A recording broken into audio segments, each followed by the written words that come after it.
What's going on YouTube? It's Blood, Sweat, and Gears 87. I came down here to do a quick doe hunt. I get to the spot where I want to hunt and my feeder is empty. I put 2 bags of corn in it Saturday and today's Wednesday and it's completely empty. So I can't put corn in it right now. It's already 4 o'clock. It's gonna be dark pretty soon. So we're gonna wait and see if anything comes through. But hopefully we'll see something. Let's see how this goes.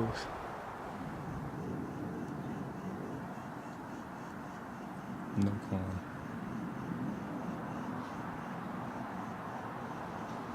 But there's a deer trail right here, so something will probably still come through.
Well, that was pretty crazy. I just got out the stand. About to walk over here and check out this doe. There was a button buck and a doe out here earlier, and I was thinking about taking one of them. But when I almost shot, I kind of realized the one I was going to take was a button buck. So then I stopped, and then the raccoon scared off the other doe. So a few minutes later, I saw maybe 4 or 5 deer run back here. They like ran by really fast, and then that's when I heard that coyote, the one that was that coyote that was barking.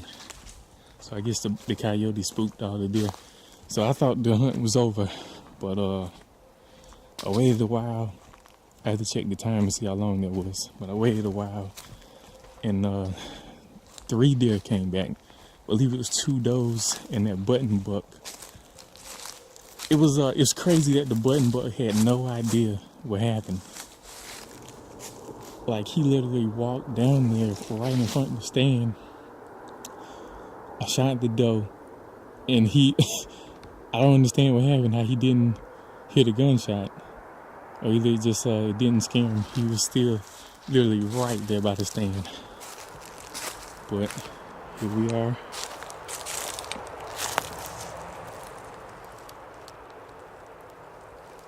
Well, after further review, this is a button buck as well. That sucks. That's not what I was going for. I was trying to get me a doe. But guess that kind of happens sometimes. From where I was, I definitely thought this was a doe. Well, I guess maybe all 3 of them were button bucks, or either it was 1 doe and 2 button bucks. I'm not sure, but that sucks because that's definitely not what I was trying to go for. But anyway, I'm still pretty happy because this is gonna be some meat for the freezer. It's not gonna help towards my doe management plan that I'm working on, but it's gonna be some good meat for the freezer. All right, here's a better little close-up of the buck that I thought was a doe. I've been beating myself up about this one because I typically don't shoot bucks at all unless it's a mature buck. I usually only shoot does, and I let all the small bucks walk because in the future, you know, that helps increase my chances of seeing mature bucks. But stuff like this happens every now and then. From 70 yards away, definitely didn't see those. From 70 yards away, I knew this was a doe. Like I said earlier in the video, I didn't shoot when those first couple of deer came through because when I put the scope on one, I saw that it was a button buck. And when I was out there again, you know, another set of deer came through. It was 3 of them, and I'm almost for certain one of them was a doe. One of them came towards the stand, and that one was a button buck. So I just naturally assumed it was the same one button buck from earlier, and there were 2 does. But once I walked up on them, you guys obviously saw. As soon as I got up on them, I cut the camera off because I just felt sick because this obviously isn't what I was going for. But he's gonna eat good nonetheless. My doe management is still underway. I guess I'm gonna go back and maybe try to tag a doe tomorrow or Friday. It's actually Wednesday right now. And again, this sucks for what I was trying to do, but he's gonna eat good, so I'm happy. I beat myself up about it, but I think I'm okay with it because I'm gonna get some pretty good meat out of it. But this next time I'm gonna have to get a really good look before I pull the trigger to make sure it's a doe. But my little tactic of letting all the bucks go seems to be working. Almost every year I see at least one 3 to 4 year old buck, and there's one in particular I've been going after this season, but I haven't laid eyes on them. I get a ton of pictures, but I haven't laid eyes on them. So I decided to start my doe management, which I usually do it earlier for this exact reason, because once you go earlier, you know, the button bucks are usually still way smaller than this, and you can tell that they are fawn, and it makes it a little bit easier to identify the does. So I'm going to remember that for next year. I'll maybe take a doe way early in the season and then one really late in the season. But like I said, I'm going to come back out here and try again tomorrow, either Friday, and see if we can at least get one doe down. My plan was to take 3 does, but this is throwing a monkey wrench in my plan a little bit. But anyway, I'm still happy that we at least got a deer on the ground for the season. And I'm going to go ahead and take him onto the processor.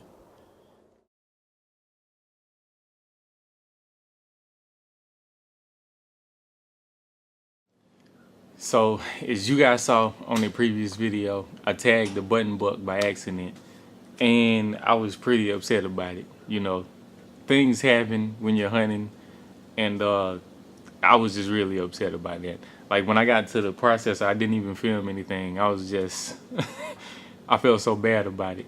But one thing that I learned from that is to just always make 100% sure of what the target is before you pull the trigger. Like, I really thought it was a doe. When they came out earlier, it was a button buck and a doe. And then those two drifted off. And when they came back, it was 3 deer. So I just assumed it was 2 does and 1 button buck, when it was actually 2 button bucks and 1 doe. So you can't assume. You always got to make 100% sure of what something is before you take the shot. That's something that I definitely learned from that day. And there's something that I always do here on our land is I only harvest does. All the bucks I let walk. And usually until they get around maybe 3, 4, or 5 years old, that's when I try to start going after them. But all of the smaller bucks, I always let them walk. Like the spikes, the 1-year-olds, 2-year-olds, all of that, I always let them go. And what I've been noticing is by doing that, I'm starting to see bigger deer that I usually didn't see.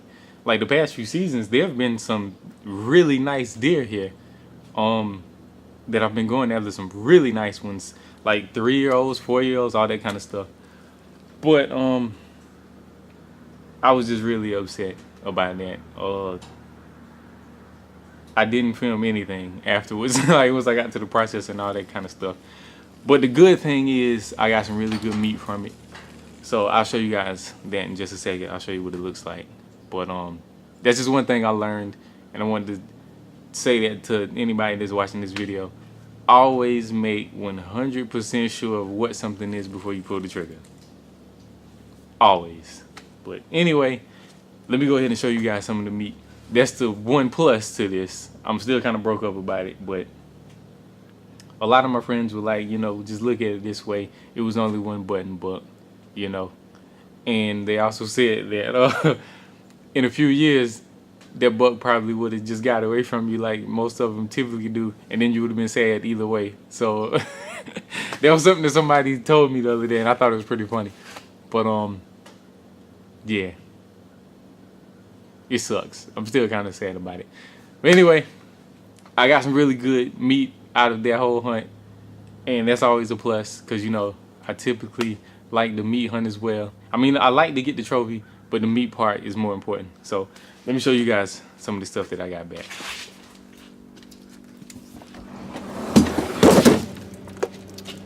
This freezer right here is kind of full. This is an extra freezer that we have out here in the garage. And yeah, you guys see that's some of my pronghorn that I got from New Mexico. I still have a ton of that left that I have to cook up. It's a ton of it. Pronghorn back strap is in here somewhere. Back strap, burger. I have a ham from the pronghorn, several different things, but anyway, that's not what we're here to talk about. We're here to talk about the meat I got back from this button buck. And I got some really nice things back from it. Got some back straps. I have some onion sausage here. I actually have a ton of onion sausage. There's more back strap right there. And I have a lot of burger as well. That was the main things I got back from this one. It was onion sausage, burger, back straps, and I also have some hash. I've never had deer hash, so I think it would be something really neat to try out. But also, I used a different processor this year. One that I've never used before. I was recommended to try this place by one of my subscribers and a couple of my buddies as well. They all have heard of this place, and they all just told me it was one of the best processors that they've used. And I actually haven't tasted any of this yet, but if you're in the area, you might want to give these guys a try. If you're in the Aiken, South Carolina area. I actually think I'm gonna take some of this in the house and cook some of this week, some of this onion sausage, to see how it is. But anyway, the season is not over. I may try to go out and harvest a doe or something like that before the season goes out, and try to harvest a doe this time. But anyway, I just want to show you guys this. Since I was so sad about the hunt, I wanted to show you that there was light at the end of the tunnel, and there was a happy story at the end. We got a ton of good meat to eat out of that hunt. So anyway, I will talk to you guys later. It's Blood, Sweat, and Gears 87, signing out.